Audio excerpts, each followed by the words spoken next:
This episode is brought to you in partnership with Wacom. Across the globe, learning is still handwriting-centric, especially in mathematics and science. This can make the shift to digital tasks challenging. Many schools are seeking effective apps and hardware to ensure a smoother transition for digital learning, especially for STEM lessons.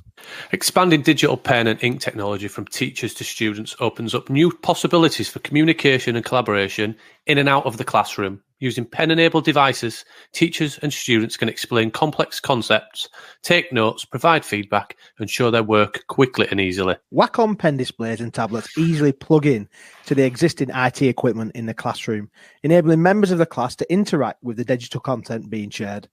The teacher never even needs to turn their back on the class. Collaboration is simple when working on shared documents and apps with the digital pen. There's no new software to learn.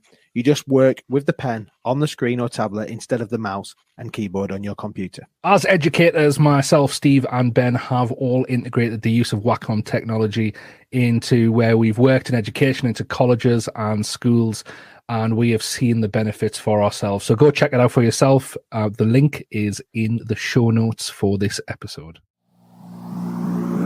1, 2, 3, 4.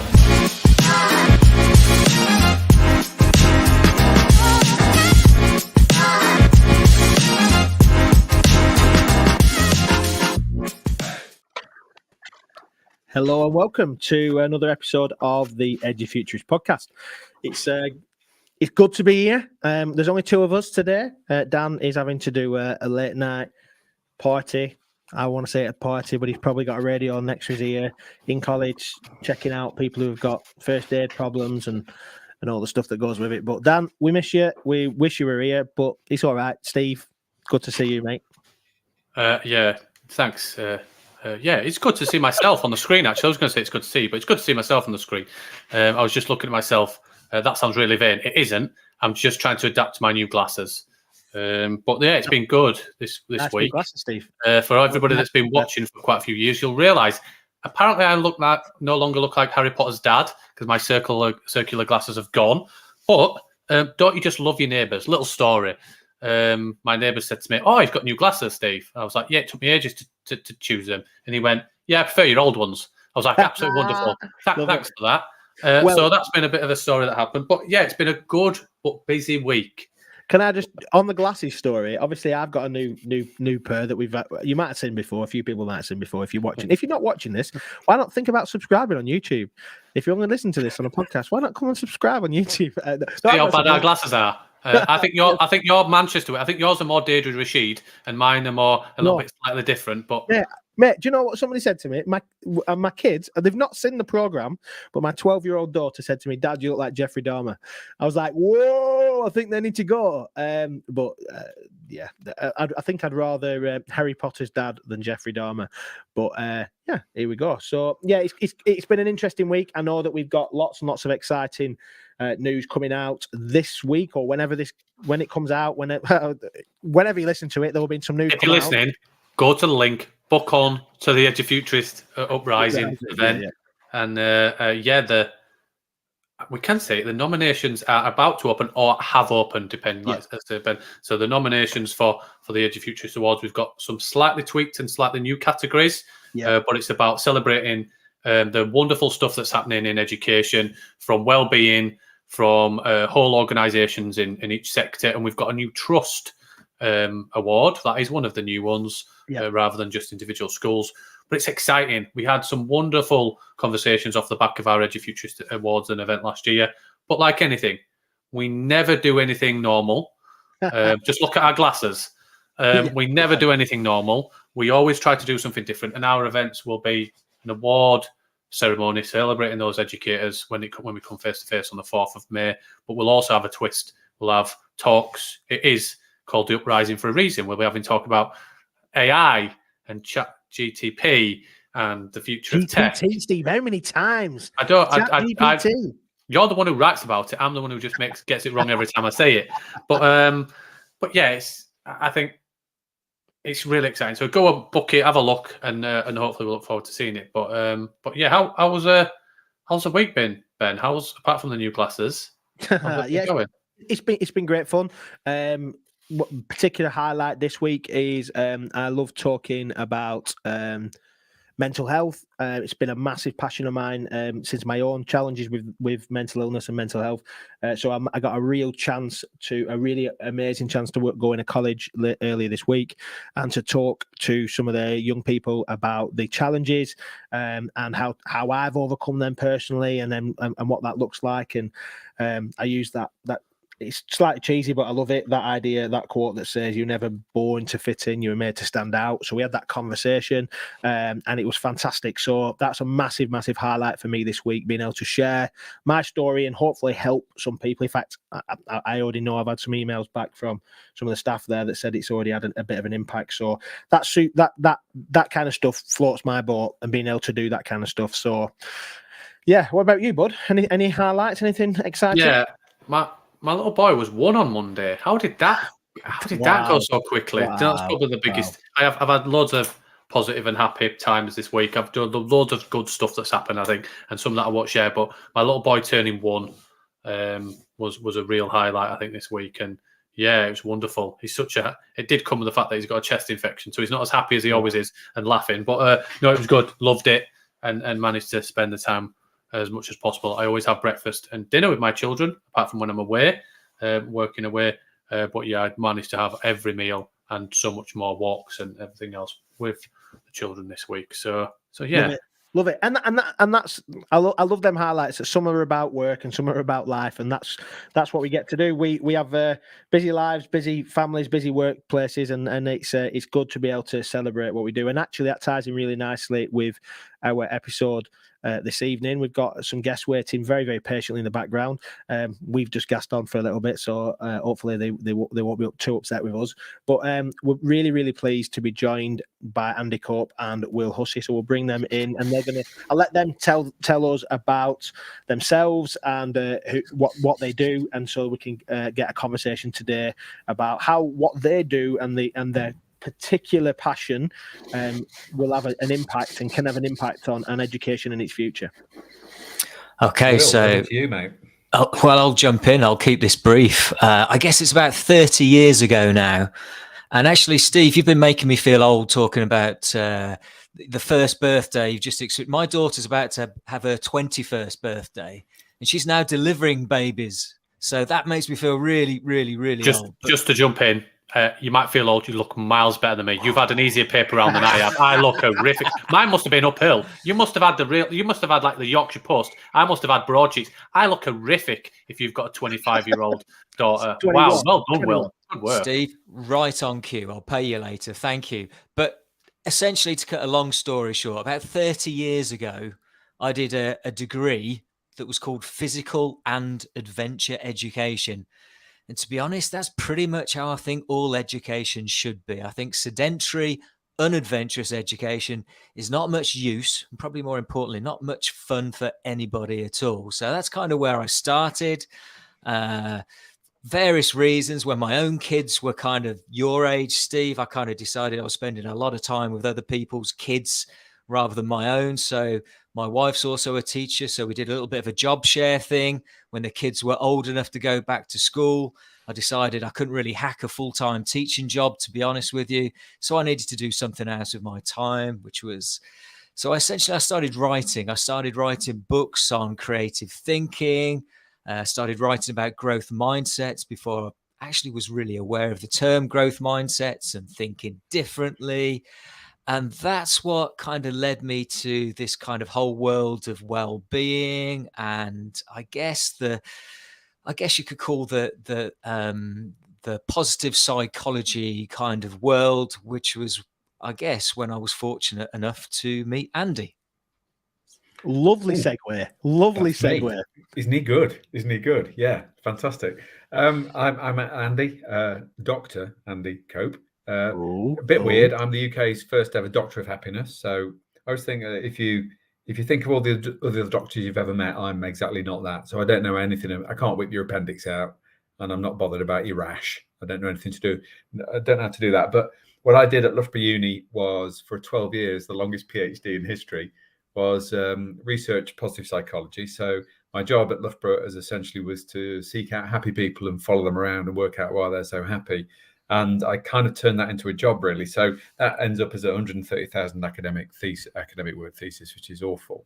But if you lose all the big words and all the bull and all the psychobabble and all the clever stuff, you boil it down to the really clever stuff, which is simple, doable, and the most needed thing in the classroom, because essentially it's human flourishing. So life, you won't have escaped anybody's notice that life has become especially brutal. It's always been a contact sport, but it's like really beating people up right now. I'm trying to keep this clean. And if you think about so instead, if you think about positive psychology, I'll give one more minute and then I'll pass back to Will or take a question.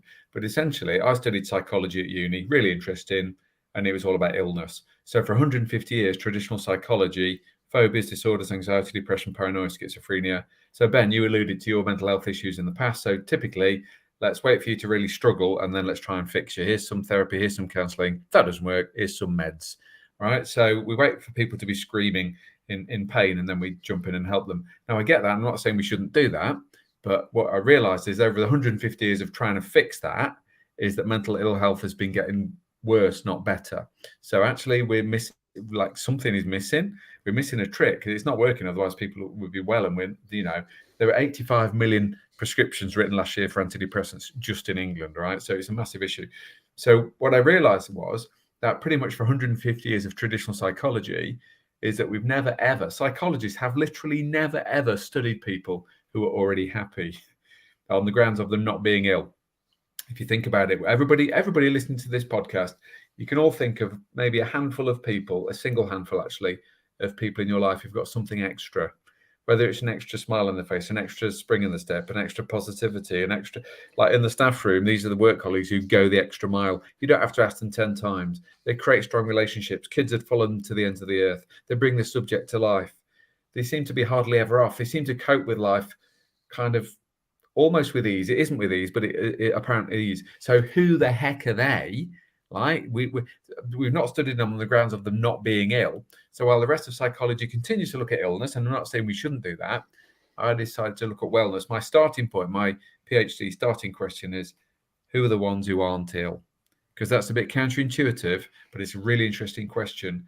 Who are the ones who are already thriving? Not only who are they, but what the hell are they doing that allows them to feel so amazing? And thirdly, most importantly, that Will and I kind of deliver in schools and business, and whoever will listen to us, is like, what might we learn from them that we might apply to us, so we might also have that buzz and that ready brake glow on the outside. So that's it. Bit of a long-winded way around to say, and it flips psychology on its head. Instead of looking at illness, we look at wellness. I love that. I literally, before we've come on the podcast tonight, I've just been with an ex-colleague who I used to work with in the last school that I worked in, and before I went into colleges, and he is that person. He is that person who's been at the same school for 20 years. He's had knocks and up that, but he still keeps in contact with, or we still keep in contact. And I left there in 2017. He still has gangs and gangs of young people that are like, oh, Cronny this, Cronny that. Wonderful, wonderful man, English teacher. And actually, I said to him, and I always laugh because I should have had a bingo card with the words that I knew he was going to say. So I said to him, how's things going at school? And he went, regulation, which is what he usually says. It's just regulation, and things are just as they are. But he says that's not the sum of who I am. That's not all I do. I work really hard, but so I love that, and I love that idea of the idea of positive psychology. That what can we learn from those people who are well, and those people who are happy, and those people who are being successful. So I wonder if we can go there first. What did we find? You just nailed it beautifully in terms of you telling that story about that mate of yours who you spoke to today or yesterday. The reason that Will and I call them 2%ers. Basically, what I did was surveyed lots of people, gave out lots of diaries to working age people. They had to record how they feel during the working week, and I was able to plot people onto a graph of well-being. And so we've always looked at people who've fallen below the graph, who are in need of clinical assistance, right, which is fine. But the top 2%ers, as we nickname them, on the grounds of there not been very many of them, when you plot them on the graph of well-being, they're much closer to the top, statistically significantly happier, bags more energy, right? So when you're in 2% mode, like operating as your best self, essentially, you've got about 40% more energy as well. And the reason you think of your mate in that 2% is essentially this: is when they're around, you feel great as well. So it's actually what I call it flourishing. Flourishing is when your happiness and well-being is bigger than you. So actually, of course, it's good for you. Being your best self is good for you. Having a smile on your face is good for you. But it also kind of leaks out of you and creates these upward spirals of emotion in the people around you. So it's almost your gift to the world, you operating in best self mode. So obviously we deliver loads of this kind of in schools, and we deliver it for kids as well, by the way. Before we tell you kind of maybe some of the how-tos, I think if you think, let's just think about the school system. I love, mate, that we talk about the uprising and you're talking about disruption, right? Will and I are talking about revolution here. Like we're deadly serious about doing things differently. And there are some, like if you think about, both of you are dads, right? And we're all four of us, right? We're all got kids. There's one thing, every parent listening to this, there's one thing that you want for your own children. If there was just the one thing, I guarantee that it would be you want them to be happy. All right, absolutely. The one thing across every parent it's what I looked at in my research is every country, every parent, they want their kids to be happy. Then we put them through an education system, right? If you judge, what does the education system give them? Well, it might give them some good grades. It might teach them some discipline and to arrive on time, but it doesn't teach them how to be happy. In fact, it knocks the happiness out of them. And quite often, kids end up broken by the system. So there's a mismatch between what parents want for their kids and just want them to be happy and what schools are actually delivering. I'm not having a go at schools, by the way. I'm obviously a qualified teacher and I love schools, but I just think the pressures are so immense at the moment that get passed down all the way down to the kids, and the kids are on meds as well. Will, what you got? So I would describe it, I think education is reaching what I call terminal velocity. And I mean this from a place of love and respect, because teachers do a genuinely amazing job. I put them up there with nurses, NHS, right? An absolutely amazing job. But sometimes I think that's despite the system. And I'm not going to get political, right? Not because of it, right? They go above and beyond. But essentially, they're doing more and more and more and more and more. Whenever something is not quite right in the world, let's fix it in a school. And this equates to adding layer upon layer of things that children have to get better at, which translates to what actually teachers need to do. And the truth is, right, where I come from is that we can all learn to be better if we get better at learning. That's the truth of the matter. But when it comes to education, all sorts of amazing things are studied at school: English, math, science, PE, all sorts of subjects, right? Curricular and extracurricular. But what we don't do is learn how to learn. And actually, if you're not empowering young people to reach their potential, then actually they're never going to reach it. We're focusing on what we think our young people need to do, when I think what Andy's talking about and where we kind of meet is what we need to be equipping them is how to be, and how to be the best that they can be, right? And the reason why I heard you talking about, I can never get this right myself, but Chat GPT earlier on, and you'll know a lot more about this than me, right? But I'm going to take a step back, if you don't mind indulging me, back to the 1960s, because the warning signs were there. There's a chap called Gordon Moore. I don't know if you've ever heard of Gordon Moore, but he was the co-founder of a computer company we know as Intel. And back then, our Gordon was into chips. I'm not talking fish and chips. I'm talking microchips, right? And he made an observation back in the 60s that roughly every 2 years, right, the number of transistors you could fit on the head of a microchip were roughly doubling, okay? And this sort of exponential growth, we all know what exponential growth is now since COVID, right? It's kind of continued since the 60s, and it's become known, this technological growth, this pace of change, whatever you want to call it, it's become known as Moore's Law. And judging by Moore's Law, what this suggests, right, is that your children, particularly yours, Steve, right, judging by today's current rate of progress, it's anticipated that they will live through 200 lifetimes worth of progress, right, in their lifetime. Now, that's a bit scary. That scares me a little. It's a little bit exciting, but it's a little bit scary as well. And what that says to me, and I think this is where the uprising might come in and the revolution, that if we keep badgering on and harping on and having a curriculum which is all about they've got to do more and more and more, there is no way that the content of a curriculum can keep up with this pace of change. And what we've got to do is prepare our young people and prepare our teachers for this brave new world, this brave new future, which, dare I say, with a nod to Chat GPT, is actually here now. And that's what we're in the business of, right? The science of flourishing, I think, is about helping young people take responsibility and actually move from kind of just surviving, getting through the day. How's it been? Fine. To move from surviving to thriving, because that's what we need. It's what our kids need. It's actually what the world needs as well. I agree. We had our last event, and we've had conversations with Sagata Mitra in regards to we have education was built, and everybody says education as a system is failing. It isn't. It was built exactly to do exactly what it is doing now. That is the worry, that it was built to do what it is doing, but that's so outdated because the education system was created for a very different era, and we are in education and many sectors, not just in the UK but globally, and a big thing that we are trying to solve the problems in the same way, but the problems aren't the same. We're trying to fix things, but actually the world is a very different era. My little girl is going into a nursery. She goes into day nursery and everything else, but she's going into nursery.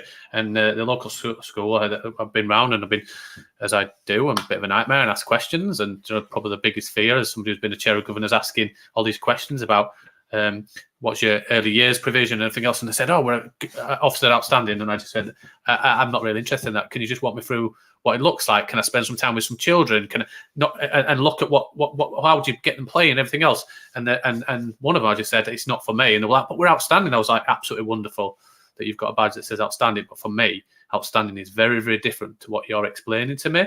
I mean, no disrespect to that, but actually we have chosen, and we had somebody on the podcast a couple of weeks ago on Montessori around the art of play and independence and everything else.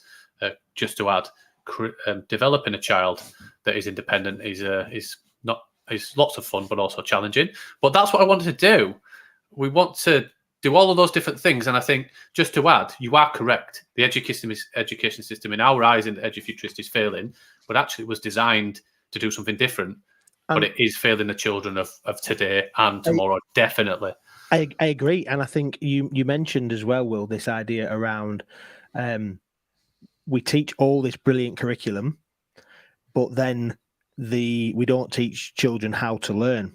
And we've had multiple times we've had conversations with the team up at XP schools and some of that work around how they work on that metacognition and that learning how to learn. And you used a couple of phrases there about the science of flourishing. And I know that your organization is called the Art of Brilliance. And I love the fact that you've talked about two things there. You're talking about the science, but you're actually talking about an art perspective as well. And I love the idea that education, it does need a revolution. There is no doubt about it. In fact, Steve will remember a few years ago at our one of our last face-to-face events, it might have even been our last face-to-face event, I stood on a stage with having had a couple of cans of Red Bull, which was probably not a great thing to do, with saying "Viva la Revolution," and ultimately, like we have to do something different because our young people are in a position where we're trying to cram information into them. And the reality is, like you said, 200 lifetimes in one lifetime. Like there is absolutely no need to ram them full of information. They're going to get the information. The information is there available to them. They can talk to a chatbot that tells them the information. Let's help them be happy. Let's help them thrive. Valerie Hannon came on the podcast and she talked about thriving, how important it is to find young people and to dive in with young people to get down whilst they are still young and before they've had all the angst of mental ill health and all the angst of cost of living crisis and all the angst of what that links with.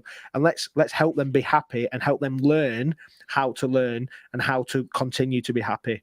So yeah, I'll get off my soapbox and let you speak. You know, Andy, we definitely want to hear more from you than us. But I just want to add in there that in the digital age and some of the negative connotations of social media and technology, they do add some complexities to our children and how they're raised compared to previous years. And that happiness and the stuff that you're talking about, thriving and everything else, is also around understanding that we do not teach in schools of how to self-regulate and how to understand that actually what is critical thinking and how to analyze the fact that that's not real often and everything else, and how to go through those processes of what happiness actually is and the brilliance of it, that it's not we've talked about people that generally happy every day, but most people are very, very happy people, but they might just have a bad day, and that's fine. You might just be stressed about your exams, but that's okay. But we just don't do enough to do that. And over to you, Andy and Willie, whoever wants to come in, because I've talked enough. But I think I'm loving it because this is so important, really important. I'll pick up on the way classrooms have changed and like really rapidly, and mobile phone addiction and stuff like that, and social media, and how anxiety is on the rise. I mean, it's really difficult for teachers to teach a class when a third of the kids have got anxiety, or they've got ADHD, or they're, and maybe the teacher's suffering as well. I got some numbers. I know Will knows these numbers, so I read them out at a team meeting the other week. So from The Economist, which is a really fairly believable weekly mag, the average phone user now looks at their phone 150 times a day. And we think, oh, that's not us. But, well, it is. We just don't know we're doing it. But super users, which are mostly under 14, they're using their phone. They're looking at their phone 358 times a day. 74% of people feel uneasy about leaving their phone at home. 71% of people check their phone first thing. 64% of people use their phone on the toilet, and a third of them have dropped their phone down the toilet. 61% of people have texted somebody in the same room as them. 36% of people would rather give up their pet than their phone. I'm not sure about that one. The average phone use, 2 hours and 54 minutes per day, which equates to 44 days a year. And I've got a friend of mine, and they're 1 year old. She's got the first word. Her first word was Alexa. I'm like, what the actual world is what's happening now? So there's how you can teach when kids are so distracted and so all over the place. No wonder everybody's got ADHD. If you're looking at your phone 358 times a day, you're going to be way distracted, right? So I think it's about, if you go in schools and tell kids to get off the phones, obviously they're going to think you're old and they're not going to do that. But there are certain ways of introducing the science of well-being, which naturally includes a whole raft of subjects, but around self-care. And if you're looking at your phone 358 times a day, I would say that is actually a form of self-harm. Yep, I think you've stunned us all into like that. It blows my mind. I've been looking at my screen time recently. I'm not going to be that person that thinks he's got to. I've got to post about my screen time I'm reducing it. I'm going to be less than that. I get all that conversation. I think I was looking at how many times I pick it up, and it's not healthy. And I also think about the idea of how that creates the level of procrastination and the level of like you said, distraction. Interestingly, that whole idea about, and I'm trying myself to do that the Pomodoro technique, about like just setting myself some time and turn things off. I listened to Joe Rogan's podcast, and he talks about when he writes his pieces, when he writes his scripts, he writes it on a dummy laptop that has no access to the internet, and all it is a word processor. And he goes into a room. He often writes late at night where he's not going to be distracted. So that because the element of distraction is very real, and ultimately, if you're being as entertained as we are on TikTok, or entertained as young people are on Netflix, that run a show that runs one into another, like schools can't compete with that. So actually, in terms of entertainment and in terms of distractibility, so we've got to think differently about the place of the role of the teacher and the role of the school, haven't we? Ben, if you just think about it, right, all the social media, whether it's TikTok, Facebook, Instagram, whatever you're on, Twitter, is who are the customers on that? So the service is free. So the customers are the advertisers, right? So basically, your attention. That's what they're trying to snaffle your attention. 100%. So you're not the customer. The customers are the ones who pay the bills, which is the advertisers. Your attention, your clicks are what they're after. And once you realize that, and you don't get we know it's happening, but we keep getting lulled into it. I think if you're spending 44 days a year on looking at your mobile phone, if you think about it, if you just cut that down by 50%, you've got 22 days extra a year to actually achieve something really meaningful in your life. Just saying. Yeah, and it links back to a podcast which was very early doors from when I joined, around the Agora School. And I don't know if you, Will and Andy, you've heard of the Agora School in the Netherlands. It's a wonderful school that is around creativity and project-based learning and lots of different things. They have a normal pathway, but they have lots of different things. And I remember Rob he came on the podcast, and then he gave a presentation at one of our events, and he talked about what they try and achieve. And yes, they use technology, but also it's around trying to develop skills, curiosity, and something I was heavily involved in my years in education, around the skill development. I hate this word soft skills, because it isn't.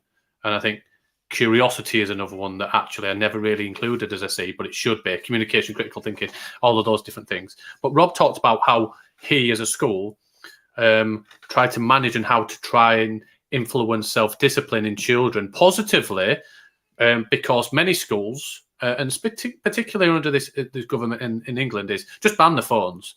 I 100% get that mentality, because it's such a distraction in classrooms. But at the same point, how does that teach our young people when they leave education, when they're outside of school on an evening, when they're out on a weekend, and as they develop as young people into our adults, that addiction will come, because they haven't learned, as Rob said, that there are no lockers in life. How can we try and provide support where possible? That yes, it is a distraction, but techniques and support around technology and anything that comes with it. And yeah, I don't know how we get around it, but it is an interesting one. So it's interesting to hear you talk about regulation, and I think that's what Andy and I are really interested in. You go into school, and typically you see so often a kind of model where it's a very polarized model, and pupils and sometimes teachers see learning in very black and white terms, like you can do it or you can't do it. It's easy or it's hard. Okay, and the gulf between the two can seem massive. Right. So what happens is the teacher thinks, well, do you know what? I'm accountable. I'm accountable for this child getting here. So they'll do everything they can to get a child from A to B, so they can actually record, annotate, evaluate some sort of degree of success. But actually, that's actually to the detriment of the whole kind of learning journey. And what we've got to do is empower our children to know that actually learning is not black and white. It's not all or nothing.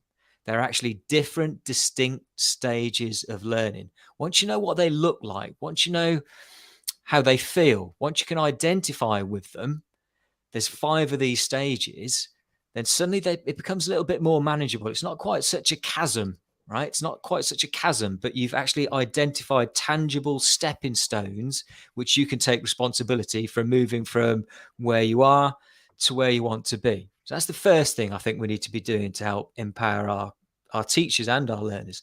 The second thing is each of these stepping stones have a behavior that's attached. And this is focusing on equipping children with the skills, the input.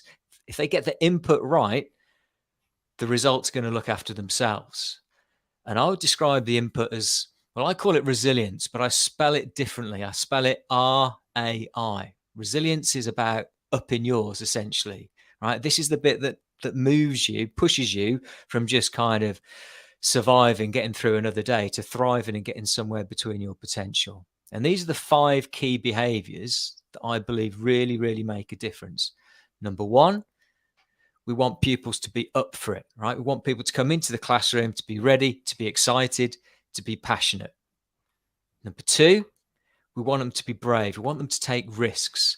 How much risk taking, the right sort of risk taking, is going on in the classroom? Number 3, they need to retain this sort of stuff. They've got to have stickability, right? Whoever said, try again, was wrong. If it was that easy, we'd all be geniuses at everything. Number 4, you've got to be what I call a refiner, which is at some point you've got to have the courage and conviction to accept that you are unique, you are individual, you are not everybody else, which means at some point you've got to go it alone. And what works for YouTube, whoever they are, whatever's written down in a book might not work for you. And ultimately, you've got to be prepared to redefine your place in the world. Get those 5 R's right. Work out how to navigate those behaviors. The results are going to look after themselves, but we've got to empower and equip our children to be able to do that. Yeah. I think I like those as the measure of how we support young people, because there was nothing in there about can expand the brackets and can use BidMaths successfully. There was nothing in there that said can list the features of a V-shaped valley, and there's nothing. Can you place which ones are the alkaline metals in the periodic table? Like, them things are absolutely. None of those things are irrelevant. Although I do make jokes about a V-shaped valley quite a lot. All of them things are key information, but actually, how much of that stuff is really helping us to live, and not just to live, survive, live, but thrive. And I think it ties very much into that ability to be able to. I like that idea of being able to refine who you are and refine what you need to know and refine who your relationships are and refine the things that you do need to keep hold of and the things that you don't need to. And then that helps you then that redefinition in terms of who we are as people. And I think that's a cycle as well, isn't it? It's like, I look now, I was a teacher, I had every intention to be a teacher for the rest of my life. In fact, I see ex-students now regularly because I live and work live and worked in the same town as and I see these people all the time. And when I tell them I'm not a teacher anymore, they go, "What? Like, you are the epitome of what you loved teaching. Teaching was you." But then actually, when I was at school, and I remember I told this story this last week, when I decided I was going to go and train to be a teacher, I'd done a couple of years out, and I went back to my head of sixth form. I said, "Oh, I'm thinking about becoming a teacher and an RE teacher at that." And the head of sixth form went, "What? You? There's no way. You're the worst. You're a nightmare in school. How can you go and be a teacher?" So it's interesting how I had to redefine who I was and refine who I was and redefine who I was. And then actually I've had to do it again as I've come out of education. Oh, well, I'm working on education rather than in education. It's interesting, isn't it, that as a concept? It sounds to me, Ben, that you actually nailed and discovered the bonus 3 R's to me, which are essentially relationships. And Andy always used to say to me, he said, the same rule of parenting applies to teaching and vice versa, and that actually children don't do what you say, they do what you do. And this is why I think the dynamic in the classroom needs to shift a little bit, because for so long, teachers have had to be this kind of oracle, this font of wisdom, this kind of omnipotent, all-seeing, all-knowing. And you've heard of a waggle, haven't you? What a good one looks like. It's not about a waggle. It's about a wagoddle. It's about what a good one doesn't look like, right? And how you navigate your way through the ups and the downs, the roller coaster, and how you make the most of that kind of learning journey, which should be an adventure if you do it right. That's what it's about. We can't have all the answers as educators. All we can do is encourage our pupils, our kids, our school communities to be asking the right questions and to get excited about asking them and get excited about seeking the answers. Yeah, I think, and this is kind of, this is seminal. It's like fundamental. We've had multiple different people on the podcast over the years who are saying we are a focus really, really heavy on what the students need to learn and don't do enough. And you've said this once already, Andy, about who these young people are, who they are and who they're becoming. And it's that idea of focusing more on the output than the inside, the external and the internal. And I think what I'm picking up, and obviously the work that we've that we see that you guys are doing, and with the research we've done ready for the podcast, and obviously talking to some of the guys that know you well, there's a massive focus in it. What you do comes out of who you are, but actually, if you focus just on the what you do, it's impermanent. We need to get into that state of being in that wellness and that brilliance within. So yeah, I wonder if you could kind of talk to that, Andy. I'll riff on that just for a minute, Ben. If you think about, because again, I'm not knocking school. I went through school and I was pretty average, but I did learn some stuff that was useful, but most of it wasn't. So, for example, we read Romeo and Juliet in English, which was a lovely love story, but we never learned how to love, or what love really is, or what happens when you fall out of love, or when somebody dumps you. I never learned any of that. And in biology, I remember dissecting a rat. Fantastic, look at his little ratty guts. Never was taught what's inside of me. I don't mean my guts. I mean my inner drives and my values and all that kind of stuff. In French, we learned a foreign language, but I never learned to grapple with the voice in my own head that's beating me up all the time. And in history, we learned about what happened back in the day, but not my own backstory and how that relates to how I am. In PE, my rugby teacher was shouting about you need a fire in your belly, but he never taught me like what happens. Well, where does that come from, and what happens if it goes out? So all the time we're learning all this curriculum stuff, but actually who we are at our best is pretty much of a lottery. In fact, let me go back because I've got this thing I've been doing on Inset Days. I don't know if it lands or not, but for me it makes perfect sense, and I'm coming at it from it's called the Jonah complex. I absolutely love it. I don't know if I can explain it very well, but if you take Steve's got a 1-year-old, right? So if you all think when your kids are born, or whenever a new person arrives in the world at 1 day old, that child has got so much potential. This is like knee shaking what that kid could achieve at 1 day old, right? And then we get to, what am I, 56? Then you get to a certain age where sometimes you reflect and think, what happened to all my potential? It never quite worked out. Now, the Jonah complex, Jonah apparently was the guy in the Bible who got swallowed by a whale, which I always think is a pretty bad day. But it actually, and I'm not a religious person, I'm a scientist, but the Jonah complex, essentially in the Bible, apparently God asked Jonah to do a big thing. Don't know what it was, and I wasn't there, but I'm paraphrasing. Go and preach to the city of Nineveh. Go and preach to the city of Nineveh. Yeah, there you go. You know, man, you know, right? So you'll fill in the gaps for me. So, but basically, Jonah said no. Jonah didn't fancy it. Jonah's a timid merchant. He says, "Well, that's a big thing, and I'm only a timid bloke. I just run a stall in the market. You can't mean me, boss. You must mean somebody else." So the Jonah complex comes from the fact that Jonah wanted to play small. He didn't want to do it, and therefore, this kind of Jonah complex is essentially this fear of being your best self. This kind of, it's not that we can't shine. It's not that we can't achieve massive potential. It's not we can't actually take the world by storm. It's actually that we daren't. It's almost like your fear of your own greatness, your fear of your own potential is what's holding you back. Because you might say, well, yeah, but what if it's not, as a teenager, in secondary schools, it's not cool to be positive. It's not cool to try hard. It's not cool to hand your homework in on time and get a grade A. It's kind of cool to set off the middle of the pack. It's cool to fit in. It's cool to give some back chat to the teachers, because we all go through that phase. But the Jonah complex is like, well, why would you? It's easier to play small. You know what I mean? It's safer to play small. It's easier to be one of the pack. But I always challenge kids in my sessions. Is like, why would you aim to be middle of the pack? You've only got 4,000 weeks to make a difference in the world. Then you're going to die, right? Which isn't a massive amount of time. So why would you aim for mediocre? Why would you aim to be an average teacher? Why would you aim to be an average nurse? Why wouldn't you set your sights a whole lot higher? And the Jonah complex is like, because it's easier, safer to not do that. So Will and I, what we're doing is like, well, don't know about you, but I'm going for it. I'm going to quit waiting. I'm not waiting around for somebody else to hand me success on a plate. I've got to go and seek it out, work out what it is. I've got to be my best self consistently, and that will get you the potential that will maximize the potential that you've got. Sorry, it's a bit of a long-winded thing, but I feel very passionately that. But I think teachers, Will just said, teachers need to role model it as well. If teachers are playing small. If teachers are like, well, why are we teaching this, miss? Because it's on the exam. Like, you've lost me interest straight away. You've lost me interest. Sorry. Well, you're going to.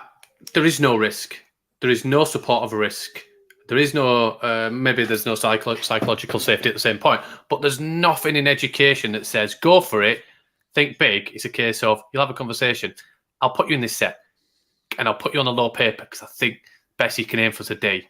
I'm not being funny, but what is that? Like, because ultimately, how do we prepare in life to really say, let's go for it. Let's really go for it. I was a PE teacher, and now I don't think I'm average. I think I'm doing all right, but I'm a CEO. I'd never in my aspirations as a kid who failed at school did I ever think that I would be a teacher and actually feel like I was a good teacher, but now feel like I'm doing a good job.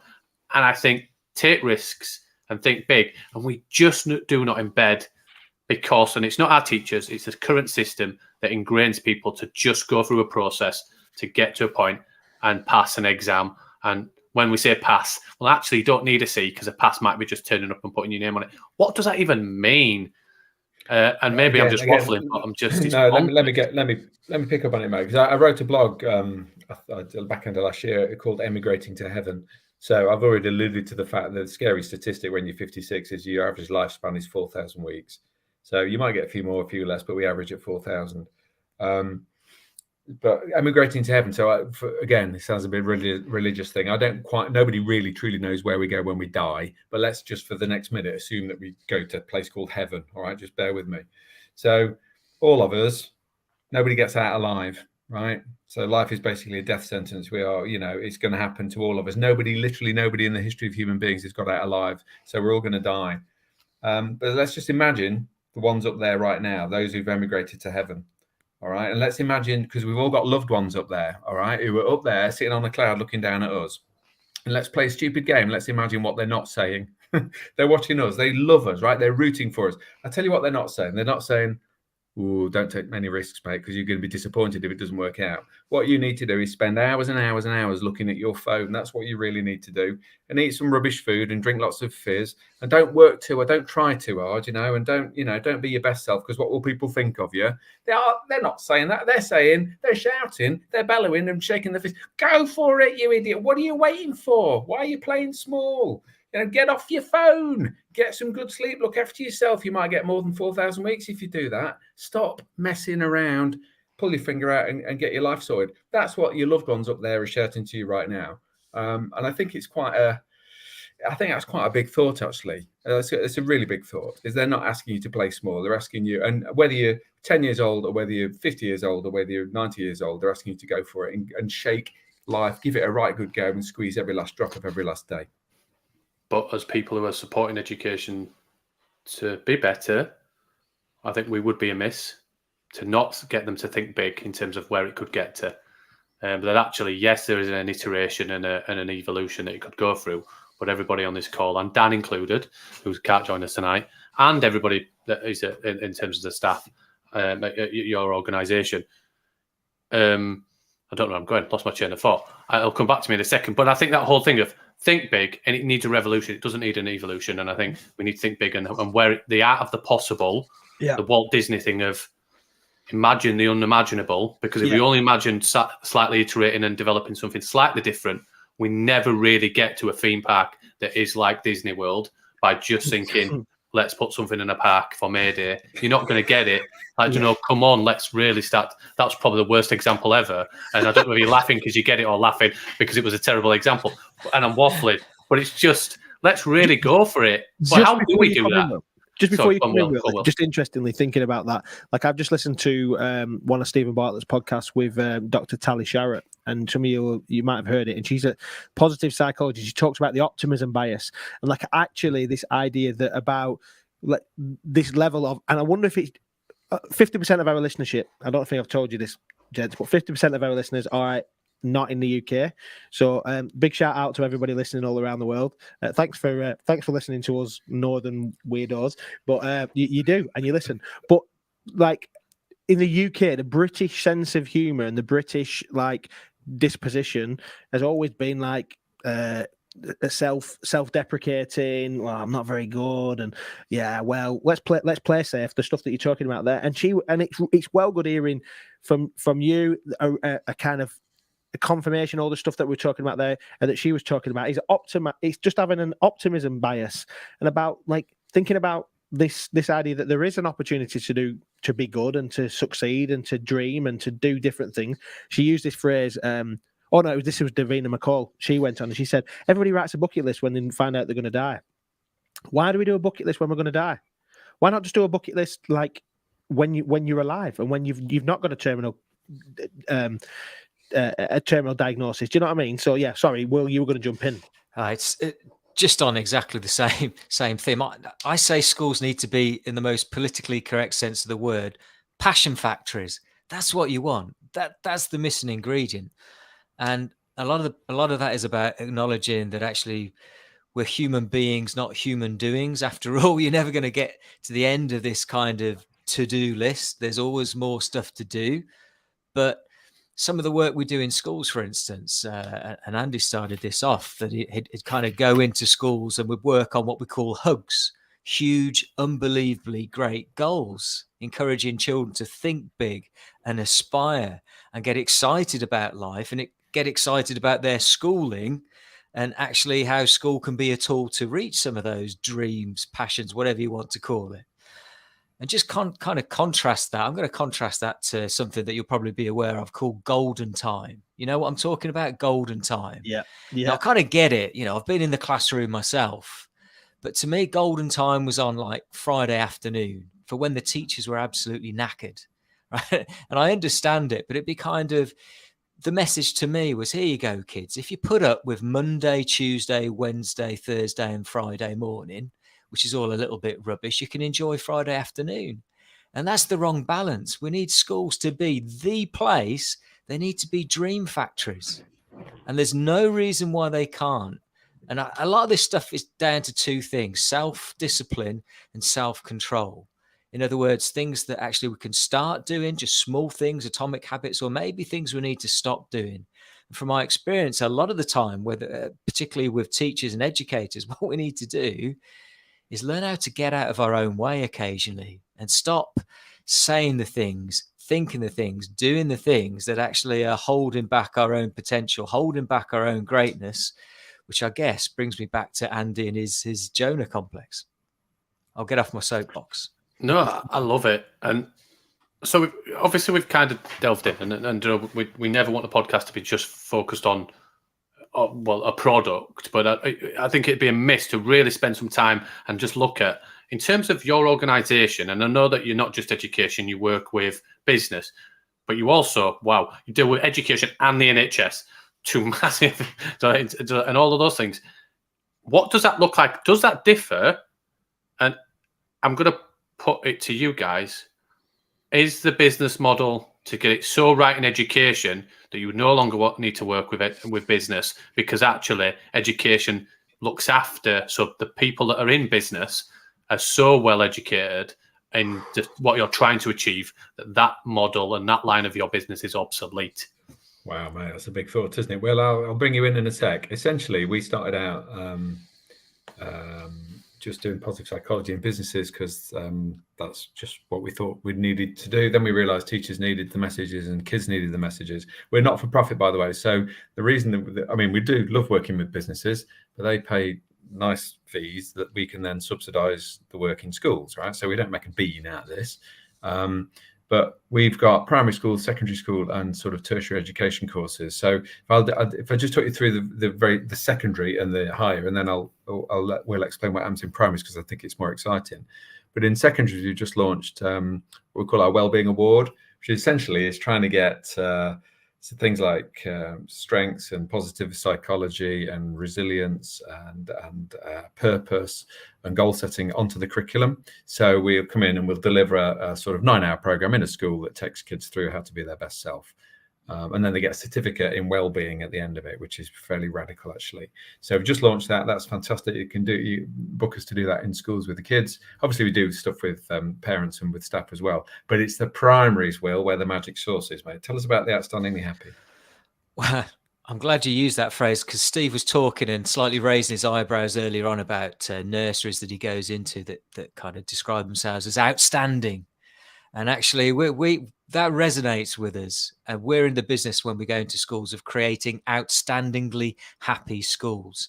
And typically we deliver a 4-day program, which is spread out probably over about 12 months, where that is the schools get a huge banner where they can celebrate being outstandingly happy. It's an inside out approach to education. So what we want to do is go in and help positively transform school communities, which I know is a kind of a big statement, but I genuinely like. Some of the titles might sound a little bit glib, but we are deadly serious about young people's positivity, happiness, and well-being. We're there to make a difference. So we go in, we work with cohorts of children, and essentially it's kind of, a lot of it might sound common sense, but it's not always common practice because of the hurly-burly speed of life, essentially. And we try and equip children with the notion that actually there is something called perspective, right? And they don't really realize it because it's going on up here, right? But there is such a thing as perspective. And once you know that perspective exists and alternative perspectives exist, right, it gives you a superpower, which is called choice. In other words, if you don't like what you're doing, if you don't like how you're thinking, if you don't like how you feel, you have the capacity, you have the ability, and dare I say responsibility, to change your life for the better. Now, I won't go through every single nuts and bolts of the 4 days that we do, but it's all based around that, about equipping children to believe that actually they've got the tools, they've got everything they need to live amazing lives. Now, we don't go in and say to these kids, these young people, even the staff, that they can be anybody they want to be, because actually I don't believe that. But what they can be is 100% absolutely the very best version of themselves, which is damn well good enough for 99.9% of things. That's the business we're in. That's what makes a difference. And hopefully if the kids can get it, because we now deliver with kids even in foundation stage, kind of 4 years old, if the kids can get it at 4 years old, you kind of just think about the trajectory that hopefully we're helping these children to kind of launch into the adventure of the next 200 lifetimes that they're about to live. Interesting to start there, to start with the Littleys. I'm governor at primary school. In fact, it's really interesting to think I've got an 8-year-old and a 12-year-old, and to focus on that. I think I talk on the podcast quite a lot. My 12-year-old is she considers herself a swimmer. She's not just a playing addict learning. She's 6 times a week job, probably soon to go to 8 times a week swimmer at 12. My youngest daughter is 8, and she would consider herself to be a dancer. She probably dances maybe 4 or 5 times a week. And when you see Neve in a swimming pool or around swimming, she comes alive. And she is already at 12 started thinking about, she's making county and regional times, but she's thinking about what nationals and this and that and the other. But she's already started thinking, I love swimming, I want to be around swimming. So if I can't become a professional swimmer, which is what her aim is and what she hopes for, well, she needs to go to Loughborough and she wants to develop this, and this. That's what she wants to do. The dancer, like every minute of every day, she's moving, she's got music on, she's on my Spotify account, even though she's got a family account. She's on my Spotify account, and my best of Spotify or Spotify Unpacked was all like TikTok songs. And I'm like, I can't post that on my socials because people think that I listen to Gasolina and Katy Perry or whatever else it is. But the reason why I say it is that an 8-year-old, she's happiest when she's dancing. My 12-year-old is happiest when she's swimming. And actually, are there ways that she's happy in other things? Yep, she's happy. They're happy when they're helping people. They're happy when they're around family. They're happy when they're eating good food. Like, there's none of that. But like, I hate when they come home from school and I say, have you had a good day? And their answer is always, all right. And very rarely, and it is really rare, they come home and they go, I've had you should have seen what we were doing in science today. And I think to myself, that surely, and I know it can't be every day, or maybe it could, but it can't be every day. Like, you want your kids to come home from school and go, Dad, you won't believe that this is what I've been doing today, and this is what I've learned, and this is what I'm about. And this is probably because it's a system. And it's a process, and you talked about passion factories, and we've said multiple times on this podcast that actually schools are exam factories. They are results factories. They are getting people into work, and literally they were so that people could go into a factory. And nothing's changed. Nothing has changed in terms of a systemic and set up an organization since that. I'll calm back down because but my point is passions, things that excite people. Let's get that, and let's bring that curiosity and that creativity, and let's make that what we do. And because we got to acknowledge, and this is the bit that a lot of the traditionalists and the people that argue against us would say, well, that's all well and good, but how will they know X? What will they do Y? We've just proven, like in 2 weeks, 3 weeks, we've just proven how easy it is for them to gain knowledge and to be able to ask if we can teach them how to ask the questions. So, yeah. Mate, I'll jump in. I'll give you a better parental question for everybody watching and listening. Instead of how was school, boring, what did you learn? Can't remember. Ask them, and they're the right age, ask them with genuine enthusiasm, how was school today? Was it good, fantastic, or brilliant? Right? Just try that. It opens the door up to them giving you the top answer, and then they might come back with, oh my gosh, Dad, do you know what? We did this in history. It was amazing. Love that. So ask a better question, mate. Ask a better question. Well, it's about ChatGPT as well. You've just got to ask good questions. And me as a parent, I've actually asked good questions. You know, this is Steve regularly says, and we wind him up on the podcast. He regularly says, we could talk all night. We could definitely carry on going on about this. And I'm absolutely convinced that the stuff that you are and the brilliant work, no pun intended, that you're doing at the Art of Brilliance and the support that you're doing, this pushing out of a different way to think and a different way, more importantly, a different way to be, is absolutely what's needed. And so we will keep championing what you do. We love it. Thanks for joining us on the podcast tonight and for being what's really makes me smile is the fact that there's so much synergy in terms of like what we're doing, and let's be positive. Let's champion teachers, champion young people, and let's continue to push that button to do something different. Andy, Will, thanks for joining us on the podcast tonight, and we wish you all the best for all the stuff you're doing with Art of Brilliance. Vive la revolution, gentlemen! Vive la revolution! Cheers, Andy. Cheers, Will. 1